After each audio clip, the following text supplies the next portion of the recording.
This episode of The Patch is brought to you by Pizza Hut. Pizza Hut is ahead of the game when it comes to online ordering, whether it's from your computer, tablet, smartphone, or Xbox 360. Getting your favorites has never been easier or more fun. The Xbox 360 app uses Connect, so you can create the pizza you love using hand motions, your controller, or by voice command. And now, for a limited time, Pizza Hut is upping your game by giving you free Microsoft points every time you order through Pizza Hut Xbox 360 app. Score up to 4,000 points every time. Now that's how you make it great. This episode of The Patch is also brought to you by Hulu Plus. Hulu Plus lets you binge on thousands of hit shows anytime, anywhere, on your TV, PC, smartphone, or tablet. Support this podcast and get an extended free trial of Hulu Plus when you go to huluplus.com/roosterteeth. That's huluplus.com/roosterteeth.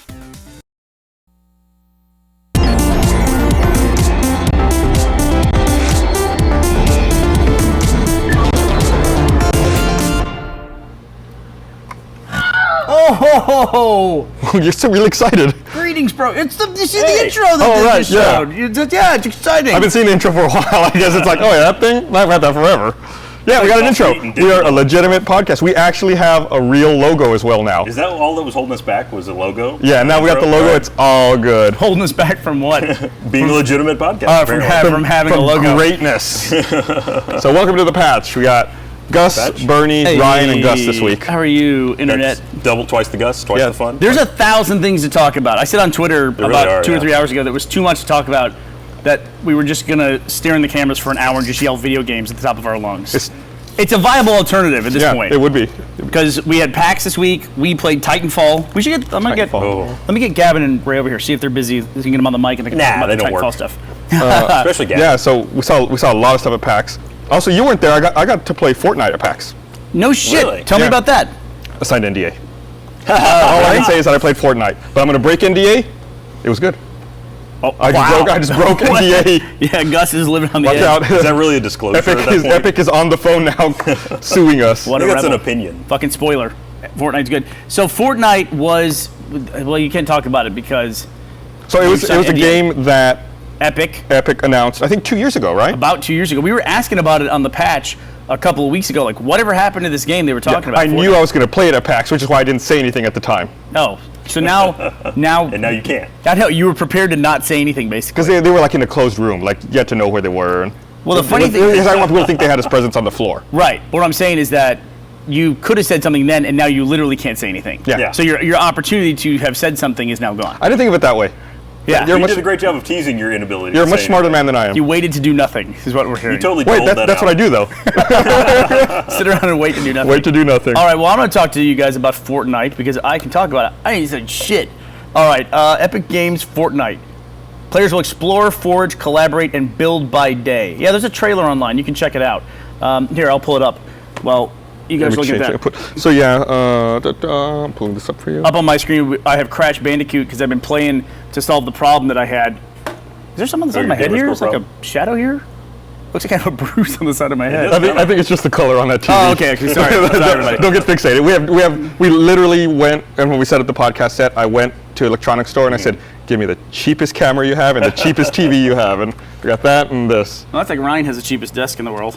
No, I have a really nice desk. It just happens to be in the back of Forever. You have a desk that somehow is not in your office. How is that even possible? I have a desk that when the building almost burned down yesterday, my area went completely dark. All right, now you're going to worry people. But you sit right by the emergency exit. I do. So you were the first person out. Lights. Yeah, that's true. I was. Except I was up front at the time. That is the fastest I've ever seen a YouTube video load in my life. So, it's supposed to be a short trailer. If we want to cut to this, we got a trailer here we can show. This is the trailer for Fortnite. Does it take place over 4 nights? No, it's 2 weeks, I guess. FORT. Oh. I don't think that's the right number of days for Fortnite anyway. No. To me, it looks a little bit like that Xbox game. Well, they just played on all the words. That Xbox One game that's coming out called Sunset Overdrive? Yeah. Mm-hmm. Very similar art style. Is that it? Yeah. I think it froze. Okay. Oh, it did? Yeah, there we go. Hey. Is that part of the trailer? Yeah, it's probably part of the trailer. It is, I think, yeah. So yeah, it's essentially, you can tell from the... So I'm going to try to guess what it is because you're going to get us in trouble and get lawyers over here. So it looks like you build during the day, you go out and forage for stuff, and then you have to prepare for nighttime to fight the zombies and the monsters that come out at night. That's what it looks like. That's what that looks like. And that's essentially what they announced. And to me, it's almost like somebody wanted to make a higher res version of what Minecraft kind of is on paper.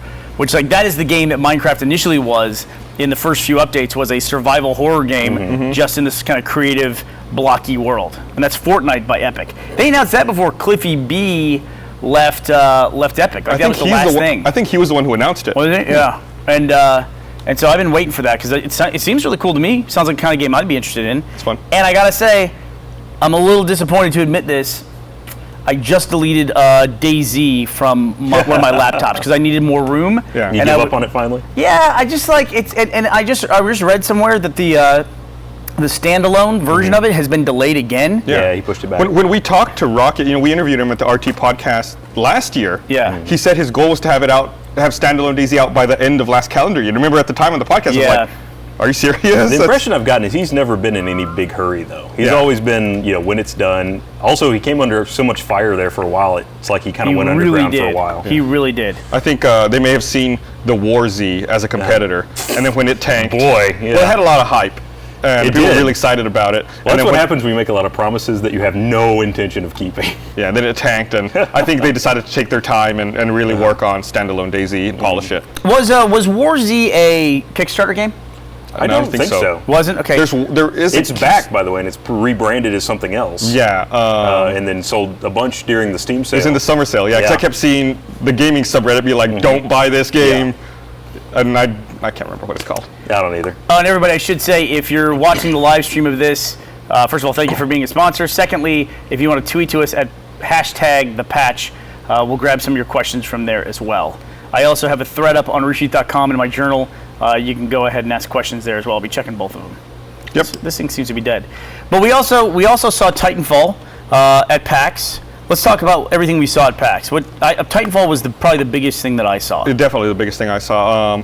I played some of the PS4 games there. I forget what the game's actually called. Is it Clank? The garbage monster game? Is that? Oh, yeah. Where you're a giant kind of titan of garbage. Yeah. Right. It looks great. It plays really well. But I'm honestly a little embarrassed now that I can't remember. I'm pretty sure it's Clank, like KLANK. That would make sense. Yeah, it was a fun game. And what's it for? PS4. It's a launch title.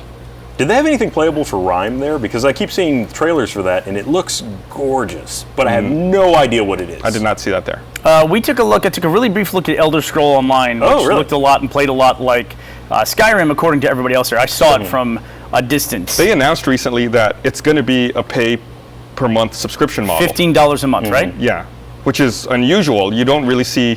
What? How is that unusual? Plenty of pay-to-play. I feel like that's changed. Nowadays, it seems like most MMOs are free-to-play, or are transitioning to a free-to-play model. Right. Yeah, to me, but it's very... go ahead. The trajectory seems to be that they launch it as being a paid service, and then how quickly does the game become free-to-play? Because that's what Old Republic did. Old Republic was pretty fast. It was within a year? I want to say it was less than that, but I was still playing it, had just finished it, and then it went free-to-play. Well, the way that game was structured, they had such a quick tail off at the end. You get to the end and then you're basically done. So free-to-play was probably a good way to try and keep people on the service at that point. I think it was also only free-to-play up to level 15, if I recall. Was it? Okay. Or am I thinking of World of Warcraft? I think you're thinking of World of Warcraft. World of Warcraft just made an announcement that they are no longer opposed to considering a free-to-play model for World of Warcraft. And everyone's talking like, oh, the service has fallen off so much and the game's way down. It's like, it's only 7 million subscribers, 7.5 million. I'm like, that's a lot of fucking people. For a 9-year-old game? Yeah, paying $10 a month. That's a $70 million a month revenue stream. Yeah, I wonder where that level of operating cost versus subscribership will kind of even out, and they'll have to call it. Plus also, it's probably higher than you think it would be. It's not a flat fee for everyone. They pay less in China, and they pay that other company. It's like a licensing deal. That's true. And we don't know how many of the subs that are reported are in China. Right. So they get a marginal amount of money there. Well, Do you know of anybody who gets a Chinese account just to save money? No, because you have to play on the Chinese servers that are different. Eventually everybody's account becomes a Chinese account when it gets hacked. when you try to buy gold and oops, I fucked up. And somebody owns my account. That's why I love the Blizzard Authenticator as a tool. It's just like an app you run on your phone. It's like username, password, and then your authenticator code. Just look at it and type it in. You played WoW how long? Probably 6 years, 7 years. 6 or 7 years. Yeah. You were hardcore. Yeah. You had a mage, I remember, in particular. That was my first character, yeah. A troll mage that you were very excited about. I'm going to ask you a really personal question. I'm going to totally put you on the spot. Okay. Here. Did you ever buy gold? Yes. You did? Yeah. Do you have any moral problems with buying gold? Now, looking back, I wish I hadn't. At the time, I thought it was totally fine. Yeah. You have buyer's regret for fake gold? Yeah, like I feel like, because then I bought an item that I didn't earn, and I feel like I was then able to like do things in the game that I did not personally achieve. It's like it's cheating. You cheated. It is cheating, You yeah. bought the gold. Yeah, it's I bought a Staff of Jordan in fucking vanilla WoW. Really? Yeah, that's What what does I that wanted. mean? It was like a really great item I wanted for my mage. Really? And Is it all blue with, wouldn't- like, wiggly it was arms? epic. It would not fucking drop no matter how many times I tried to farm it, so. But you did try. Yeah. Okay, so I mean, you put some effort in. Yeah, It's but I not never like you got just it. But then completely- It's a new attitude. Well, he tried. You tried, I mean. Forget it. I mean, I tried to make money. I couldn't, so I just robbed a bank. No big deal. That's just, I bought gold. I didn't give a shit. That was the day where I was like, I was never going to be able to invest the amount of time that everyone else did, so I bought gold. Well, yeah, I mean, you guys have talked about that idea before, where some games you have an option where you drop a couple bucks and you just unlock the whole thing. Saints Row 4 actually has But that. I'd where rather you can just I'd rather unlock divert the that whole- money through legit channels to the developer or publisher. Fair enough. Okay, that I get. As opposed to this third-party case, gray yeah. market. But Yeah. that market doesn't exist in World of Warcraft. Well, it's a problem that happens when the developer includes it. I'm sure they'd like to do the same thing, but then they get accused of breaking their own game. Yeah. That, I'm playing this game for 40 hours a week and really investing in the community and building up the experience for not only myself, but everyone else around me as well. And then here's some jackass who just shows up and pays an extra $10 a month or an extra $40 a month, and he gets a level 80 character. What's the cap now on World of Warcraft? Level 80? 85. I never hit the cap ever on World of Warcraft. I do have like a level 65 Warlock, I think. I'm sure it exists. They'll let me reactivate it. But yeah. I think you got that in Wrath of the Lich King, which raised the cap to 80. Right. And I was like, I finally broke 60 and I felt good. Like, I think there's like certain things as a gamer that you should do. Like, you should have done these things. Like, you should have finished Super Mario, having like a level 60 character in World of Warcraft. There's just certain things that kind of define gamers, you know? I remember meeting you for the first time in World of Warcraft. Yeah. Like, we kept having, we never were logged on at the same time, and finally we were on at the same time, and I think at the time I was like level 60, it was back in vanilla WoW, and you were like level 40 or something. I was in rags. And you were like in the Eastern Plaguelands, so like, what are you doing out there? And I fucking rode out there on my mount, and you were surrounded by 3 giant bats. you were a warlock meleeing these 3 giant bats. I was like, what the fuck are you doing out here? I had to pull them off of you and save you. I loved exploring. It's my favorite thing is to unlock parts of maps, and so I'd always go to areas where I should not be and would like skirt around monsters and like unlock parts of the map. And then they put in achievements for exploration. That was like, oh, now I'm completely fucked. Yeah. Yeah. Well, I mean, there's something to be said, though, is if you don't do those things, then you don't have the same kind of shared experience to have conversations about it afterwards. Yeah. If you buy your way in, you don't have anything to talk about with your True. friends. You just, it's like that guy that shows up with a Corvette and he's like, 18, he didn't earn any of the money. It's like, yeah, that's great. Good for you. How mommy and daddy doing? Ryan, a little upset there. Yeah, well, the Corvette, I guarantee, still drives the same as the other Corvettes. I'm sure it does, yeah. Well, I'd tell you what I'd like to do that with. I'd like to do it with kids' games, too, because there was a moment in my house that was a real test of parenthood where my kids loved Castle Crashers. And I had a level 99 Blue Knight. Ooh. And when one of my kids was like 5, Teddy, he wanted to play Castle Crashers, and his character was lousy. My character was 99. He'd have a lot more fun with it. I let him play it. He deleted it.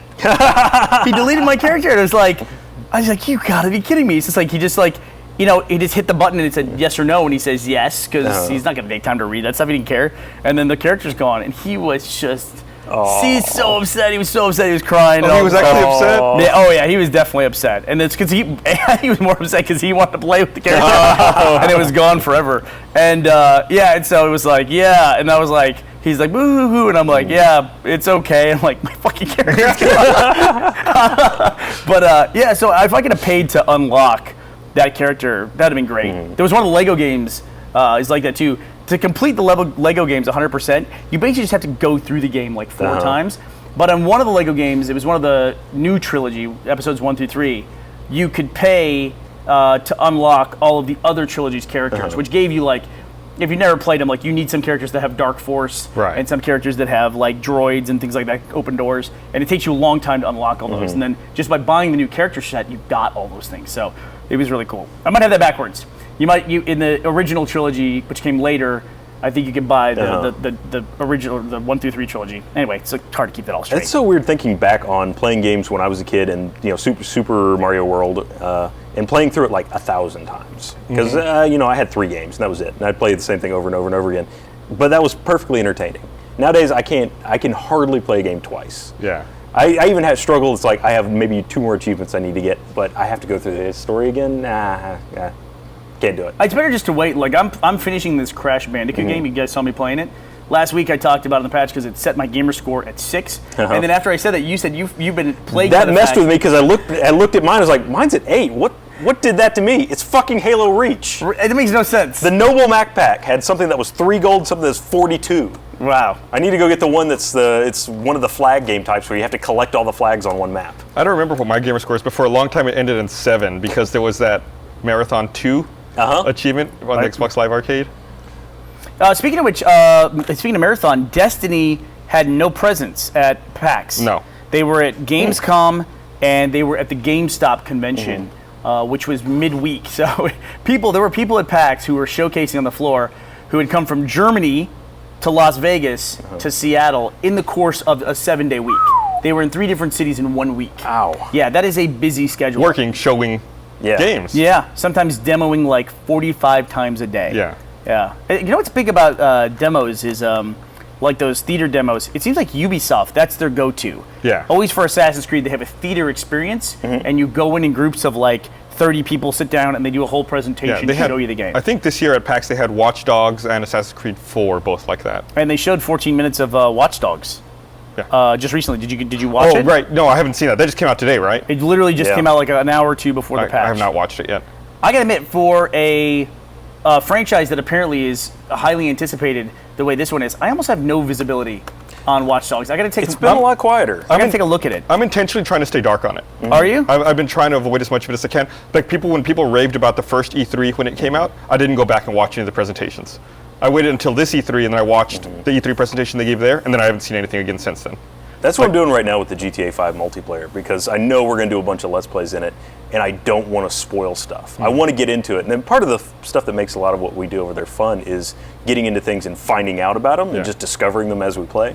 So I'm afraid to watch that stuff, even though I really want to see it. There are so many GTA 5 TV commercials right now. I don't know if you noticed it. Yeah, they're playing constantly. When I DVR stuff and I'm fast forwarding, it's like, holy shit, like GTA 5, another commercial, GTA 5, like, wow, they are non-stop with it right now. I will say I am kind of shocked, though, that there's not going to be, or at least as far as I'm aware, not on the books yet, a PC release for GTA 5. Strictly because the mod community for 4 has been huge. They're not going to announce it until after they ship this initial one. Probably not. They did the same thing with 4. I agree with Gus. You think so? It probably will be one, and they're just not talking about it yet. They did the exact same thing with 4, right? Like they waited until the game was out, and then like a month later, like, oh yeah, it's going to come to PC. Well, I would hope so. You know, we just recently launched an experiment to do news during the week, like do little short news stories, and there's a lot of reasons for it. One of them that I can talk about a little bit was I saw a tweet. Let me see if I can pull it up here, which was IGN tweeting. They said, "Hey, we're going to have coverage and gameplay of GTA 4 or GTA 5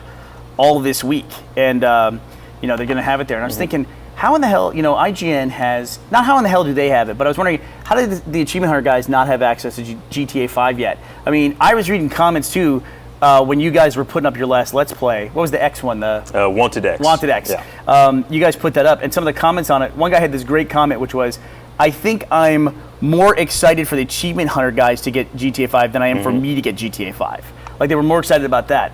And so it just got me thinking about, and we talked about a lot internally of, a lot of times with game developers, we don't get early looks at stuff because we're not a news organization. We don't do news stuff. I mean, this is as close as we get, in some segments on AWU as well. And so we've been doing more of that as a test, but then also it helps with the community too, because it gives everyone a daily talking point. Like, here's a topic, and then people talk about the topic, as opposed to a lot of times when we put up a video, it's just like, I like this person. I like this person. Yeah, we get a lot of that. And now it's like they can actually discuss a topic, which I think is really important to community. You and I came up in those forum days, you know? Yeah. And I hate how everyone hates YouTube commenters and just writes off everything about YouTube commenters about how they're the dregs. It's only because they don't have anything to talk about, really. Also, there's no structure. You can't find any valuable comments. And mobile's even That's worse. true. Yeah, it's like the comment system on YouTube is such that you can find the 2 top comments, and then everything else is just a giant list. Now that they've added the ability to kind of have stacked comments, you know, reply to reply to reply, it's gotten a little better in that you could have like a pseudo thread, but still, yeah, it's so hard to track. Yeah. It's not like you would come back to that and go, oh, let me find that conversation that was going on. It's like, nah. Yeah, once you see a It's comment, 1,000 good luck comments finding down. it. Good Yeah, it's luck gone. coming back to it an hour later and finding it. It is a little tough. Yeah, and you can't bookmark that or anything like that. Mm-hmm. But, you know, and there's also, not everything we do is YouTube either. So, Yeah. But I was going to say that one of the things we talked about, one of the segments was about Titanfall, and you were talking about the windowed release of PS3 or PS4. Oh, wait, GTA 5 is PS3, I guess. PS3 and then PC. I would imagine that GTA 5 is going to end up on next-gen consoles as well. They're just hope. not going to say anything about it when they can sell all the original consoles or whatever, current generation, and then do it later. Likewise, Titanfall, it is an exclusive Xbox One, and PC title. I mean, it's just excluded from Sony at this point. Right. But then the developer, Respawn, they put out a video, and on one of the guys' desks who's working on Titanfall was a PS3 controller sitting right there. Or people claimed it was a PS4 controller. And the way that Respawn kind of diffused that rumor was by saying, oh, that was taken 2 years ago when PS4 controllers didn't even exist. It's like, well, was it a PS4 controller or was it a PS3 controller? Because Titanfall, I think what we played it on was an Xbox 360. No, I don't think so. We played it on a One? We either played it on it was connected to a PC. Yeah. So it was either a Dev PC kit. or it was an Xbox One dev kit. What controller did you use? A 360 to play? controller. I used a 360 Yeah. controller as well. So that's how I just assumed that I was playing on a 360 and it was that experience. But if Titanfall is going to PlayStation or they have plans to do it, they're not going to talk about that now, not while they're exclusive, you know? And I'm sure if they accidentally leaked that they were going to Sony, which everyone could see happening down the road, I'm sure, Microsoft would ping them pretty hard if they did that. I'm sure it's part of the exclusivity contract because they're not a first-party developer. Right. So I'm sure they can't say anything until so many days post-launch. Ideally. Yeah, and Respawn, just to refresh everybody's memory, EA is publishing Respawn's game Titanfall. Respawn is the group that was Infinity Ward, the two main guys, who then left Infinity Ward and Activision and went off and formed their own company. Mainly because the bonus is not being fulfilled, right? Right, they said that the bookkeeping was faulty, I think. Which is something you hear in entertainment a lot. Yeah, like television, film, and video supposedly games. to this day, Star Wars has never made money. Yeah. Really? The guys who get shares, like I think David Prowse and Peter Mayhew, I think. Peter Mayhew, the guy who plays Chewbacca, have never gotten royalty money from anything because Star Wars has never been a profitable property. Ouch. Even other than that, giant ranch that Lucas is living on, and he's got like a space station now, right? I mean, That's cost of sales. I wonder if they got any part of the $4 billion sale to Disney. Oh, I didn't even think about that. Probably not. Yeah. Because that's Lucasfilm, not Star Wars. yeah, that was Here, the property holders, not the property itself. I'm I wanna going hear to read after this thing and I want to talk about Titanfall. Let's talk about Titanfall. Okay. Yeah. I want to remind everyone that this episode of The Patch is brought to you by Hulu Plus. I'm sure you've tried Hulu.com, but I want to tell you about Hulu Plus. Hulu Plus lets you watch thousands of hit shows anytime, anywhere. Stream it on your TV or on the go with your smartphone or tablet. Why stand in line or ride a train and just stare at your feet when you could be watching your favorite shows on Hulu Plus? Hulu Plus is a great way to binge watch your favorite shows. It's got tons of episodes from great comedies like SNL, Community, Modern Family, South Park. Did I say Modern Family? Modern Family, South Park, Red vs. Blue, and thousands of other shows. Hulu Plus is only $7.99 a month. That's $7.99 for all the shows and movies you can watch. Catch up on current shows, binge on an old favorite, or catch a great movie. You can do it all on Hulu Plus. And right now you can try it for 2 weeks for free when you go to huluplus.com/roosterteeth. Make sure you use huluplus.com/roosterteeth for your extended free trial, and they know that we sent you. Big thanks to Hulu Plus for sponsoring The Patch. Hulu's been great. They have been a consistent sponsor of both the Patch and the Rooster Teeth podcast. Cannot thank them enough. It's a product I've been using personally since I think they launched. I want to stop and watch this now. There is a clip on the front page of Hulu that is Jon Stewart wearing a Nazi flag around his neck. Oh yeah, that's from last night's Daily Show. How's he doing since he came back from? And that was a really brief episode, just because, well, it felt brief because they did that whole intro thing of just John's back, blah blah blah blah blah. So there was very little actual news. And then he had his first story back was the whole Syria thing. So kind of a downer. That is kind of a downer. That's a big downer that's going on right now. Probably not the best topic for the Patch, but Let's talk about games. For the RT podcast. Games. So games. So Titanfall. Titanfall. Titanfall. So I guess we lucked out. You know, the lines, even before the show opened on Friday, show opened at 9. I walked around at like 8:30. There was already a line to play Titanfall. Titanfall was, I asked the guy who was at the end of the line, the enforcer, he said at this stanchion, this little post, that's a 2.5-hour line, and he was standing between them. He goes, and at this stanchion, it's a 3-hour line. So if you see it reaching either of those 2 points, that's how long it is. Yeah, and it was there the entire weekend. And at this stanchion, it's give up and go home. Yeah, they consistently capped the line and cut it off. That's good. In fact, that's a good thing to do. There was a news video that you did. You're standing right where the line ends and off to your right, and we couldn't film Titanfall. They wouldn't let us. Right. That was one of the big restrictions of the weekend. It was a lot of fun. I know there's a lot of hype around the game. So, you know, we lucked out. We got to see it after the floor closed because we were exhibitors. We walked over and they let us play. And it controlled really well. It was, I don't know, there's something about, like when you hear that line, the prepare for Titanfall, you're like, yeah, I'm going to get in a mech. It sounded like it was a really cool system of how you get that. Yeah. You know, Ray and Gavin have been talking about it a bit. That's not NDA, is it? No, I mean, it was there. Anyone talk about it. So it's on a timer. Yeah. I think it's a timer? Yeah. It's a 3-minute timer, I want to say. But it's kill influence. So if you get more kills, you shorten your timer. It's score influence, like assists and everything else, yeah. That when you're a soldier, it has things like pilot your Titan is ready in 3 minutes is where it starts. Yeah. And then the more you do, it like drives that down. And then once you have the Titan, do you feel particularly powerful? The first time I got in a Titan, I thought, yes, I'm going to wreck shop. Someone immediately jumped on my back and started like bashing me and killed me. I was like, fuck. Yep. So you still have to be very careful with it. Right. So it's like, as a soldier, you still definitely have power. In fact, every soldier has an anti-Titan weapon. So when you see one, you just like hit left on the D-pad. Well, it was 360 control. Hit left on the D-pad, and you like pull out like this weapon that's specifically for shooting at Titans. It's like a bigger caliber, big rounds, but very small clip. So you but I mean, how many of those would it take to take out a Titan? You definitely could not solo one. It's more like, I like that, where it's like it takes several people working together. Yeah, if you have several soldiers working together, or if you're auxiliary helping a Titan, you can do it. And you know, in Halo, do you play much Halo? Yes. Okay, so you know in Halo when you knock somebody's shields down, they get that kind of glowy sparkle about them, and I learned to identify that as like kill that guy. Yeah. In Titanfall, it's even more obvious. There's a black and yellow like stripe, you know, that warning stripe. Caution. Meter, caution meter over their head, and like they have their shields on. Then the person in the Titan has the opportunity at that point to hit eject as well. And I guess if you eject, your Titan goes, but then you can continue to fight as a soldier. Does the Titan like detonate? I mean, can you use that offensively too? There's a lot of detonations in that game. There's a lot of explosions. I'm really looking forward to that. All the double jumping and the free running was really cool too. That all the trailers for that look really interesting. So you fight, right? It's 2 teams. And so I was on the team that won. No, with big thanks to me. And I think Ray had 68 kills in the match. That does not shock me at all. So if you win, you then have to, the losing team evacs. They have to get to a dropship. So they have to get to the evac point. So then the winning team has to kill all of the remaining survivors and prevent them from evacing. So once the round's over, I'm going to play the Titanfall trailer while you're talking. This is on Hulu Plus. You can just run the video from this if you want to, guys. So then your objective, so even though the game's over, you then have this like mini game at the end where the losers have to escape and the winners have to hunt them down and kill them all. So you're trying to hunt down the last guys. They're trying to get to this point. You're trying to get there to ambush them.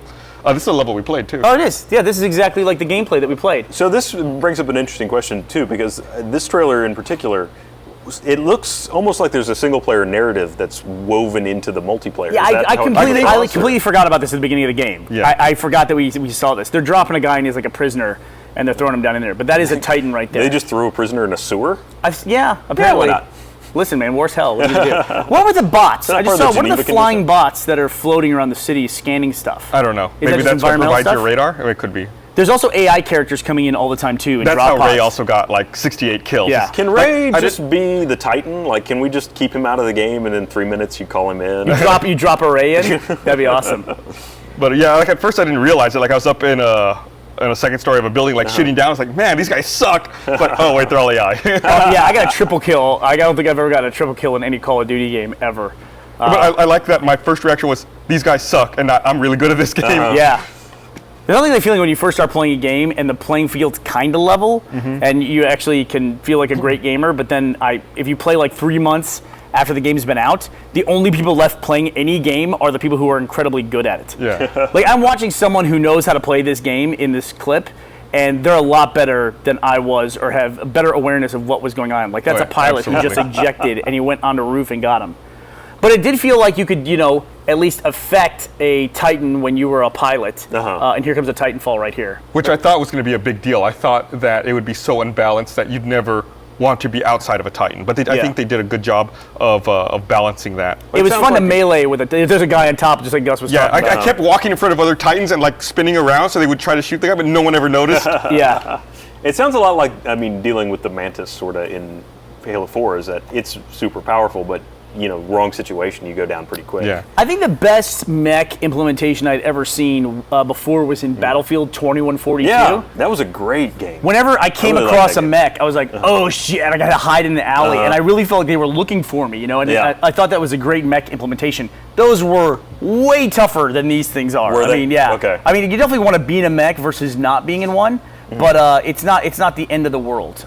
Even that game, I still remember. There are certain ways. There's always an Achilles heel to any of those things where you could get them down. I mean, you could run a satchel-laden car into them, or artillery strike. That's where the commanders came in. Really. Yeah, I mean, I used to love when we played 1942. Sneak around the back of a tank with a bazooka and just like one hit in the back and take them out. Gus and I used to play games like that all the time. We used to play World War II online all the fucking time. Does that game still exist? I don't think so. World War II online?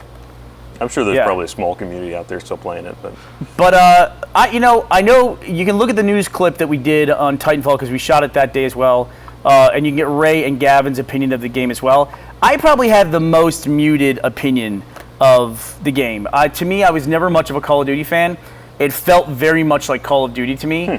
It was one game and it was one match, and you spend half of it just trying to figure out what the hell you're doing, and even know like there's a purpose to what direction you're running and stuff like that.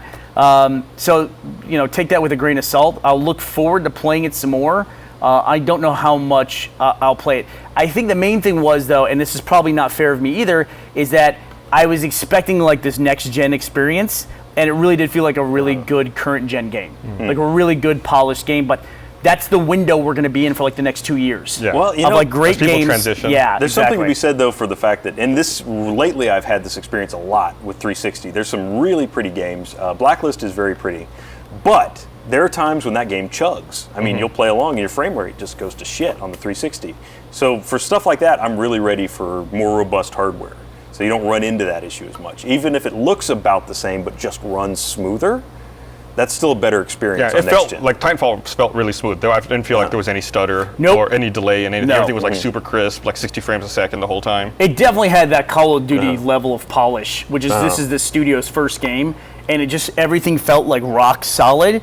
It's just not the type of game that I typically play. Yeah. I mean, people, when I did a game time recently with Gavin, we played Halo 4, and I think one of the top comments was, how the hell is Burnie's level so low? It's like, FPS multiplayer is just, I just don't play that as much as I used to. I used to play a lot more, but I feel like I've played FPS multiplayer. That's why I love games like Griffball and Ricochet, because they're so different than anything else. And Titanfall should fall in that category because it's got the mechanic. The mechanic? Yeah, but it does feel like a game type less than it does a brand new type of game. Okay. That's how I feel about it. Okay. Did I tell you, I'll still buy it. Someone came by our booth, and I think they were lying to me about playing in Titanfall with us. Because there were a bunch of us, so we played on both teams. And some guy came by the next day, was like, oh, I played Titanfall with you guys. Yeah? And I was like, oh, really? He's like, yeah. I was like, which team were you on? He's like, I was on you guys' team. I was the one in the mech with the gun? Yeah, we were on both teams, though. Which one were you on? He's like, I was on the team with you guys. Like, yeah, but did you win or did you lose? He goes, oh, man, I don't remember. I was like, it was literally just last night, dude. How can you not? This is like, you're playing Titanfall. It's a game that's not out. You should be super excited, and you don't remember. I was able to get out of that.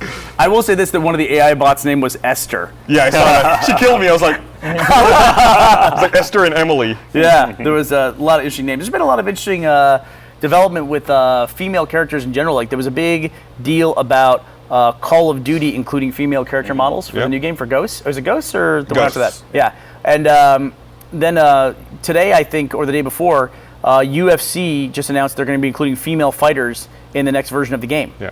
So going back to the Ghost thing for a second. Oh, sorry. Go ahead. No. I mean, it's all related. All right. So I read a kind of a funny point that someone made that they've been making Call of Duty games for a while now, and they finally put women in the same game you could finally play as a dog also.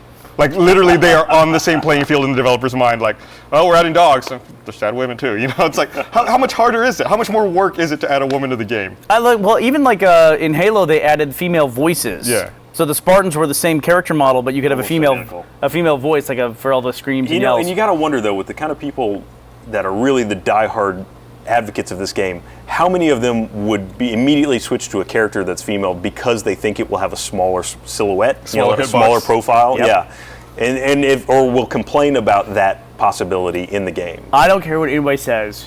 In Halo 2, an elite model was harder to headshot from behind. That's I true. guarantee it was. Yeah, Man, I think everyone said though that it had a bigger hitbox in the front though. yeah. Okay.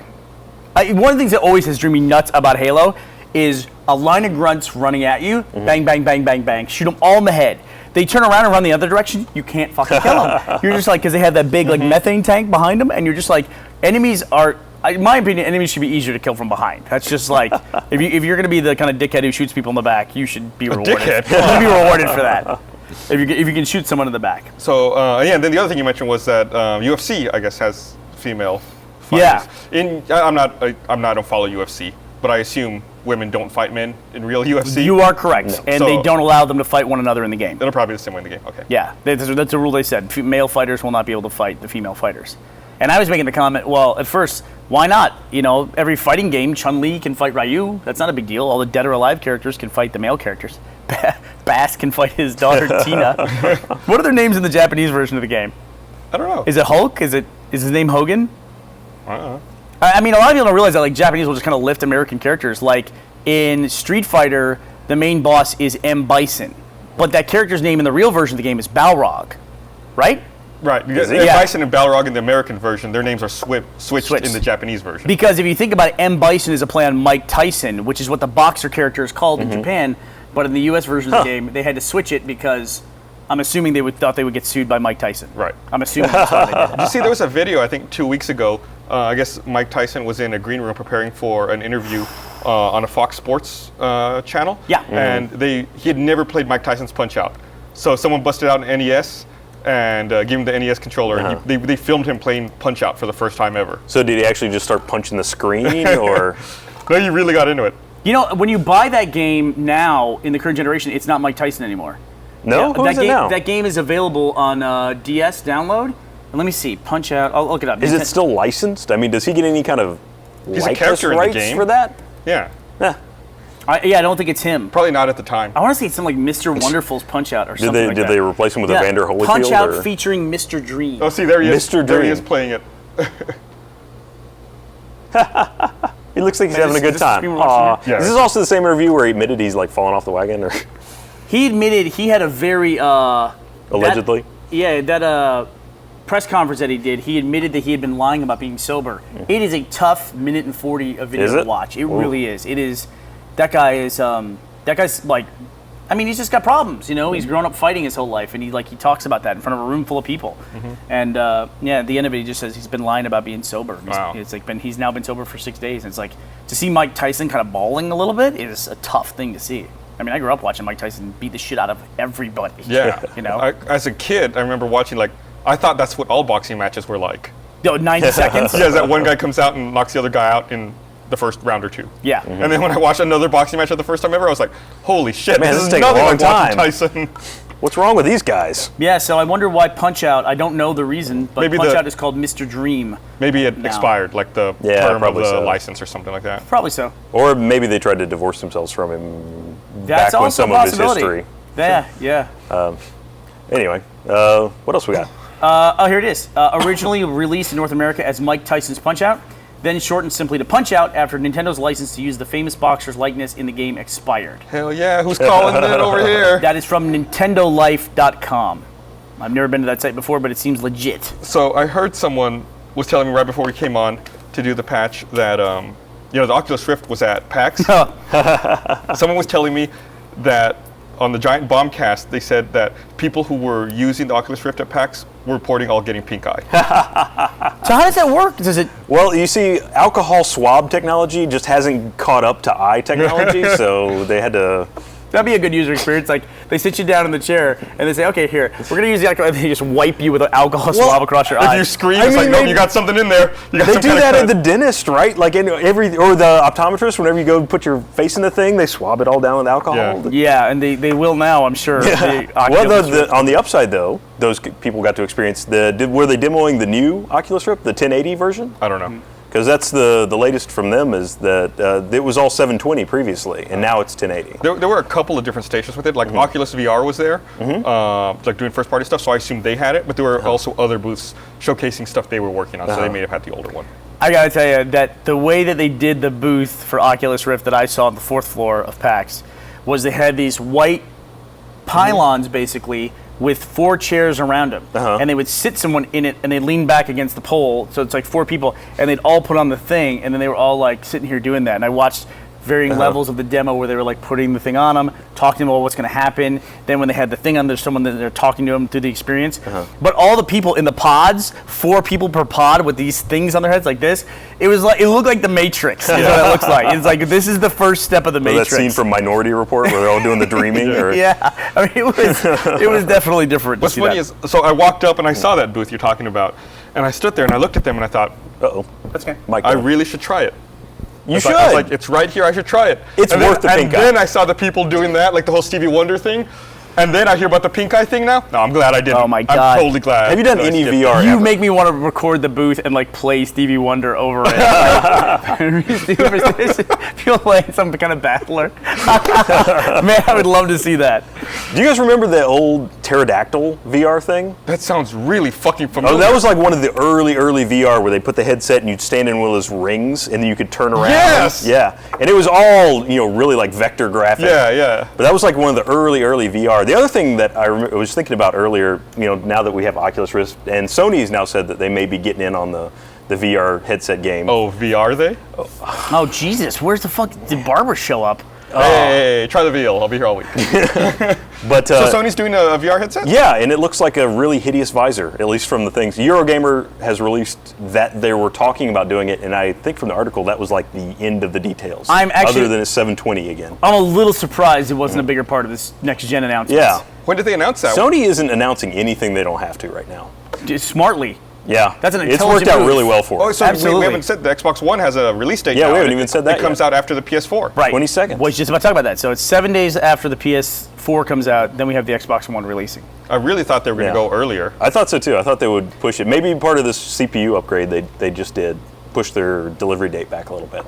You know what? I really almost hate to say it, but the way the Xbox One could have like dug themselves out of a little bit of the hole they've gotten themselves into is what would happen if PAX, it came up and they said, hey, we're here to announce the Xbox One release date. It's today. Yeah, it's for sale out back. Right? I mean, That would have been huge. Everybody would have If they said forgotten. what? I'm sorry? I was getting talked to. Well, if they said it's available today. Oh, like right, that's yeah. our release date. Well, no, there's bad precedent for that, though. What was it? The Sega Saturn was afraid of the PlayStation coming out later that year. Yeah. And I think they did the same thing at E3, where their release was supposed to be after the PlayStation in the fall, and they said, oh, it's available today.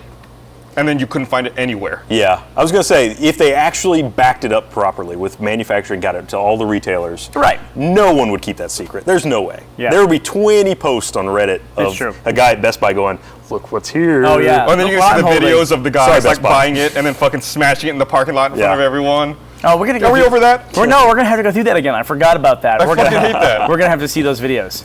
There are funny versions of those videos, though. Have you ever seen the guy who's carrying the 2 big iMacs, like the full 27-inch iMacs with these massive boxes? And he's got them filled with broken glass, and like he'll be walking like NYC with them, and he'll just go oops and trip and drop them down a set of stairs in public, and everybody's like, oh damn. But yeah, the people who go and they buy stuff and smash it in front of the line of people waiting to buy it. I wonder if I could make a video of picking up all the pieces of that and reassembling it and seeing if I could make it work again. That'd be interesting. So Give it a shot. the Sega Saturn thing was in '95. I had to look it up to make sure I was right. The Sega Saturn was originally supposed to come out September 2nd. And the PlayStation announced it's coming out September 9th at a cheaper price than the Saturn. So at E3 in '95, the first E3, by the way, Sega said, "Oh, the Saturn's on the store shelves today." And that was what? So that was in May. So they jumped up the release date 4 months. And to boy, beat Sony. did they show the PlayStation. Yeah, and now Sega is not in the hardware business anymore. They're barely in the business at all. Yeah. And they were firmly number 2 at that point. I mean, Nintendo was arguably, on number 1. Nobody could compete with them. And then I don't know why I wouldn't have thought that they would have had the presence of mind to see Sony as such a threat with the PlayStation. I mean, it's easy to see it in hindsight. Right. But when the PlayStation came out, was it seen as a major competitor? It was initially a partnership, and Nintendo passed on it. The PlayStation was supposed to be an accessory for the SNES, CD-ROM, the CD-ROM drive. Really? And they parted ways. Nintendo decided they didn't want the peripheral after all, but Sony retained the rights to it. So then they tweaked it and continued to modify it and just made their own console. If Nintendo had seen the threat, they would have retained ownership over the peripheral. And then that would have squashed it to begin with. Hey, Ashley, I'm going to embarrass myself. What's the name of the VP at Sony that we follow on Twitter now? Shohei Yoshida. Okay. That guy, if you want, you say Sony's not saying anything, just follow that guy on Twitter. All the information about what's going on with the Sony PS4 that is coming from that guy. People ask him questions and he answers directly. Like, he was the guy where Microsoft said that they were going to allow up to 8 controllers to sync to the Xbox One. Oh, yeah. I don't know what in the world that would be. I can imagine I've got where speculation. You're holding like a controller and a controller like this. So people, you see this, and I'm a little annoyed by this actually. So you see this on websites all the time where people bitch. They're like, I would like to see this, and you have one console connected to 2 TVs. Right. Or one console with 2 different, like a 3D display that's split. It's like, well, they're doing that. And then people say connecting 8 controllers to a console is a joke. It's like, these are the things you fucking ask for all the time. Yeah, but the PS3 allows 7 controllers to be connected. It does? Yeah. Has anyone ever used that, though? No, that's the thing. No one's ever used it. And then, so this guy, somebody asked him, hey, Microsoft just said they're doing 8 controllers. Are you guys doing 8 controllers? He's like, nope, we're doing 4. And he says it directly. He answers the questions that people ask him. And then Microsoft said, Ashley did a news piece on this today. Microsoft said that at launch, out of the box, the Xbox One will not allow external storage. Oh, right. Really? For installing games. And someone goes to this guy, Yoshida, and said, are you guys going to allow external storage? He goes, nope. Like, he's like, direct answers, no, we're not doing that, you know? And he'll answer stuff very, very directly. Sounds like he's very succinct about it, though. It's like no details, just nope. Yep. Well, but at least you get an answer. That's true. An answer's better than very direct than nothing. I'm going to read this other But thing. that's totally, we're in total ping pong mode now. Yeah. Where it's, and I'll talk about, like, something Microsoft did that, anyway, go ahead. Shows you're not learning from stuff. Remember that. Yeah. Remind everyone, this episode of The Patch is also brought to you by Pizza Hut. Pizza Hut is ahead of the game when it comes to online ordering, whether it's from your computer, tablet, smartphone, or Xbox 360. Getting your favorites has never been easier or more fun. The Xbox 360 app uses Connect so you can create the pizza you love using hand motions. Ooh. Eat the pizza. Your controller or by voice command. And now for a limited time, Pizza Hut is upping your game by giving you a free Microsoft points every time you order through Pizza Hut Xbox 360 app. Score up to 4,000 points every time. Now that's how you make it great. So apparently every time you order using the Pizza Hut app on the Xbox 360, you receive an email containing a code for Microsoft points. Oh, that's cool. But there's no Microsoft points anymore. Oh, I assume it's for... now you get money in your account? I guess. Wow, that's awesome. So yeah, it's like I guess cashback card. It was at the time. I'll get an updated copy. It was 100, 160, 480, 1,600, or 4,000 points, depending on how lucky you are. Holy cow! Oh, so it's like a. So I guess you get a code, and then you redeem the code on the dashboard, and then you find out how much you amounts. get. Yeah. Oh, that's cool. So you could get basically what's 4,000 points? What is that? $50? Yeah, something like that. Yeah. Well, that's pretty cool. So so you're guaranteed at least 100 up to 4,000. Okay, give me some pizza. Which 100 is less than $1, right? It's like 80 cents. Yeah, something like that. It's money. I'll take it. I'm not gonna turn my nose up. Hey, no. I see 80 cents on the ground. I fucking pick it up. I'm not a snob. Well, there's a Canadian nickel on the floor of the Achievement Hunter. Oh, that's not real money. Canadian. Let's be real. It actually has a beaver on the back. Wow. So what were we gonna say? Okay, here's what I'm gonna say. Beauty. I'm gonna look up this quote so I can quote it correctly. This is, to me, this was a moment that, like, clearly say, okay, now look at the way Sony and Microsoft are communicating with their customers. And last week on the patch, we talked about Sony had just revealed that if you order a game on the PSN on your smartphone, it goes out, it wakes up your console at home, and it downloads the game to your console. Nice. Yeah, I before like you that. home. Great feature. Okay, what does that imply about your PS4 sitting at home? That it's always like in sleep mode? That it's always on and that it's always connected to the internet. Yeah. But they don't say that. They just say, here's the feature. Here it is. And it's like everyone's excited about it. And no one goes the other step to think about the information and bother to get upset about it. Whereas Microsoft, it's almost like they're thinking too much. They're marketing like engineers. They want to tell you the way the hardware works first, and then tell you, once you're interested in that, what features you get for it, where they should be leading with the features. And they can't stop doing it, because even after that announcement came out and everyone said how neat this was for the PS4 that it's going to do this, someone said to a Microsoft VP, and I'll see if I can get the actual Twitter, I think it's Mark Whitten said it. Essentially, he said, yes, the Xbox 360, if you download, if you buy a game on Xbox.com or buy it online, it goes out and your console downloads it. We're not there. That's the beauty of low power mode. It's like, no, dude, you're still not learning. Don't tell us what low power mode is. Don't even tell us that. So you said Xbox 360. Do you mean Xbox One? Xbox One. Okay. It's like they gotta stick in the engineering stuff at the end. They just like they can't help themselves. It's like, don't do it. Don't tell us how the technology works. That's what the beauty of consoles are for a lot of gamers. It's a black box.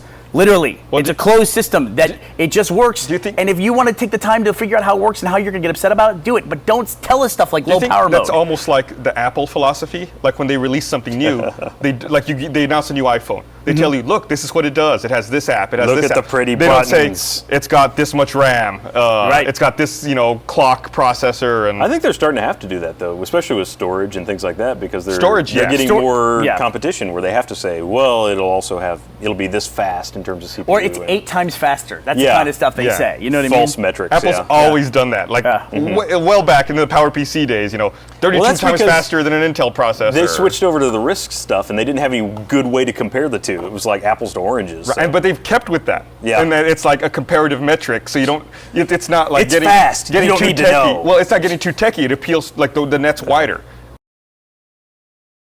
Anyone can understand that. Like, oh, well, that's 30 times faster. Of course, that's better. It's an easy way to 30 times faster at opening spreadsheets. They don't ever qualify it with for an accountant. That's great. It's 30 times slower at actually doing anything useful. Sorry. But here it is exactly. Here are the two messages. Once again, this is Shuhei Yoshida saying this, responding to somebody on Twitter. When you buy a PS4 game on smartphone, it will wake up your PS3 to start downloading the game. PS4. Sorry, God damn it. PS4 goes back to sleep after that. That's what he said. Which, by the way, does not imply that it's always connected. The problem people were having with one was that it was required to check in every day. In order for your smartphone to wake up your PS4, it's got to be connected. It can be connected and be in low power, but it doesn't require it to check in every day. It does if you want to use features like this. It doesn't have to check in to do that. Listen, it's just a wake on LAN. If your PS4 is not connected to the internet, your smartphone can't wake it up It's connected to the internet. That's fine. It's plugged in. It's passive. That's exactly right. But it's not checking in. There's a difference there. Well, that's the thing. You actually don't know that it does that. The That's PS4 true. I might go out and check. It's entirely possible the PS4 has that built in. I think if they tried to release it at this point with that on board after seeing what happened to Microsoft, they would have their building burned. Well, they just wouldn't tout it. That's the long-term problem that someone Sony's would going to have. notice immediately. And everyone's kind of waking up to that too. The long-term problem that Sony's going to have is some of these things are in their system, and they're just not saying it. And everyone is assuming these things that they're not in there, and Sony's just saying mum's the word, basically. Yeah. And so I think by staying silent, they're almost confirming it, but they're not. But and it's fine. It's like you let people enjoy it. Yeah. Just give it to them, and they like it. They like the features. Great. Yeah, but Wake on LAN stuff is pretty nominal at this point. I mean, that doesn't imply necessarily that it's that deep connected into it. But it does have though. It does have to be plugged into the internet, and it does have to be on. For that feature to work. For that feature to work, exactly right. For that feature to work. So they lead with the feature, and they don't tell you the technology. They don't tell you the technology. They tell you the cool feature. They don't tell you what's required. And you can assume these things for yourself and say, you don't say, I don't want that restriction. I don't want that hardware. Yeah. You just say, I don't want the feature. And you say, that's not important to me, and I don't care. Yeah. So that's the difference. I guarantee you everyone would want that feature. Not necessarily, because some people don't even download things. Some people don't have a smartphone.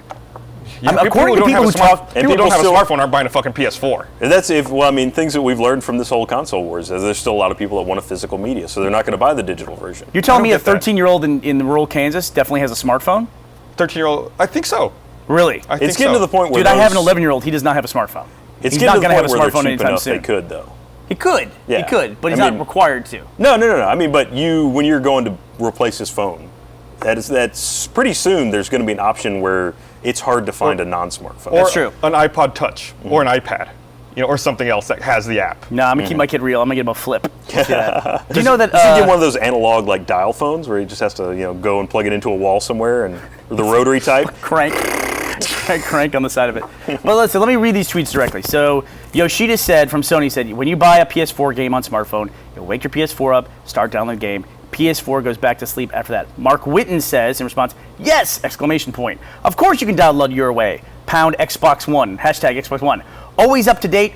Always your console. The beauty of low power mode. It's like, stop. Yeah. Please just stop. Stop telling us so much information. Yeah. And this is 29th of August that he made that tweet.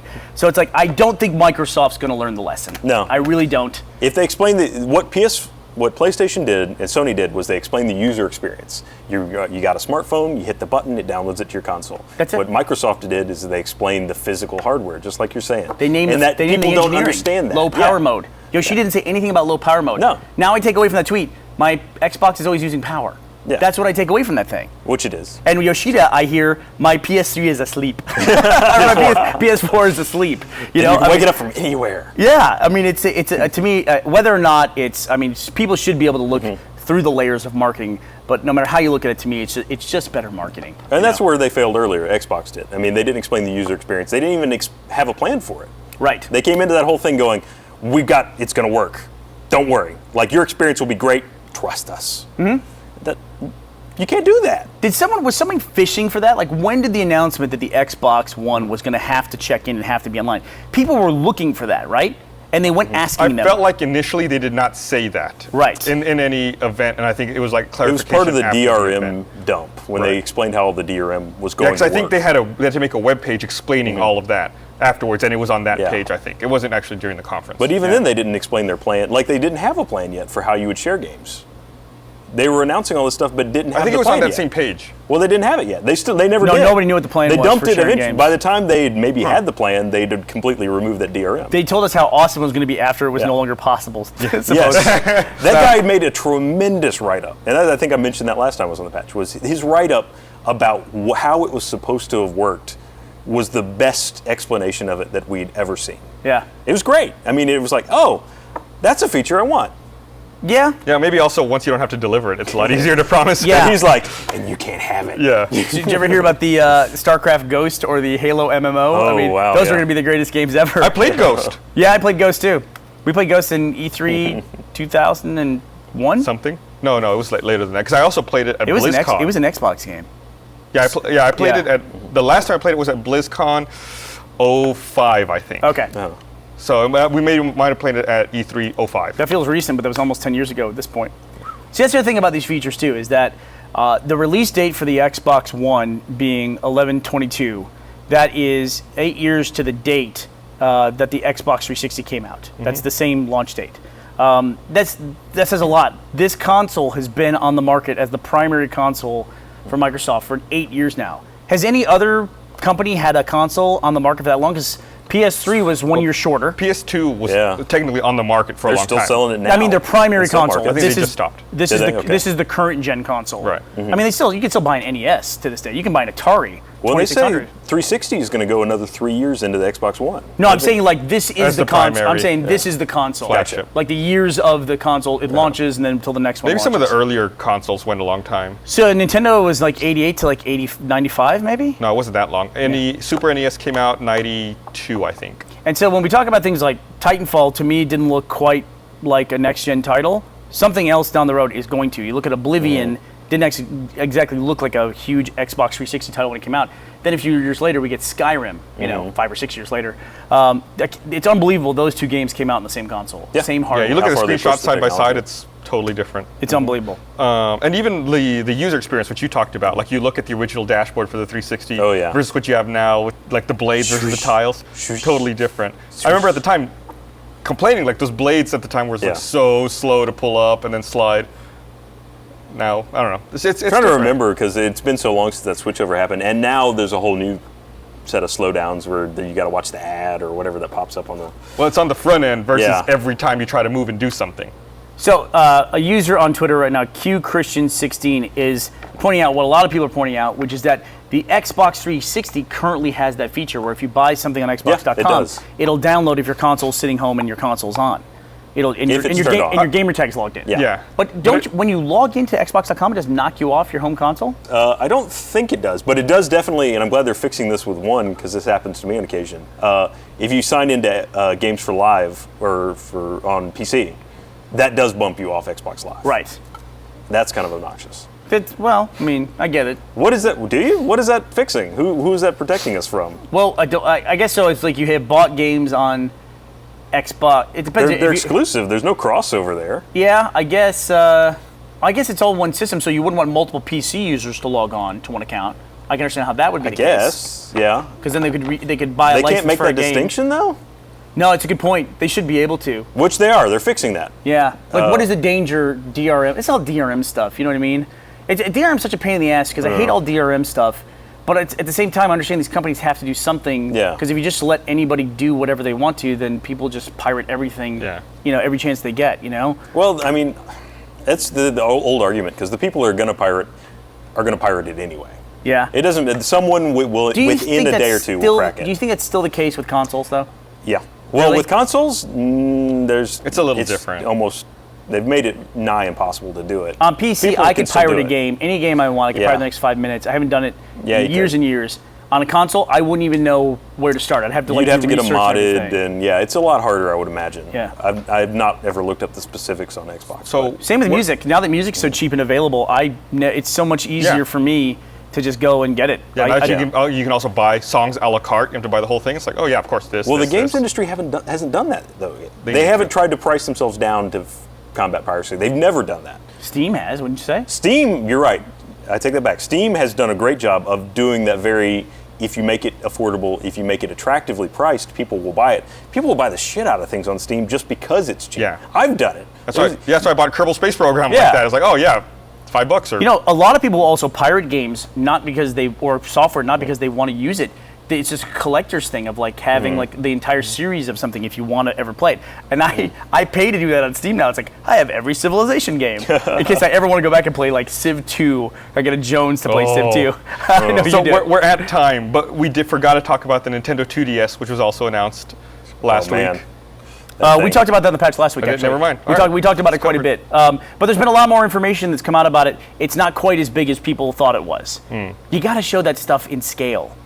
You have Yeah, to. they wouldn't let the press who were there take pictures of it. So it was impossible. I think the one picture I saw was a guy who put a piece of paper over it and like traced the outline and then put his 3DS on top of it to Really? like compare scale since they wouldn't let him take a picture. Smart guy. Close or Yeah. Well, we learned that too with when they showed both the PS4 and the Xbox One.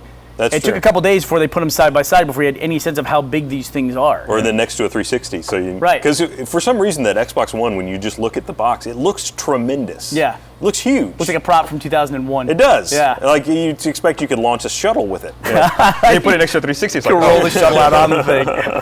All right, so we're at time. We've got to wrap up here. Want to thank everyone for watching us this week. I want to thank Ryan for coming on the show. Thanks, Hey, Ryan. Thanks, Ryan. Thanks for Glad to having have me you back, on more. guys. We'll be back on Monday with another episode of the Rooster Teeth podcast, and next Wednesday with another patch. Bye.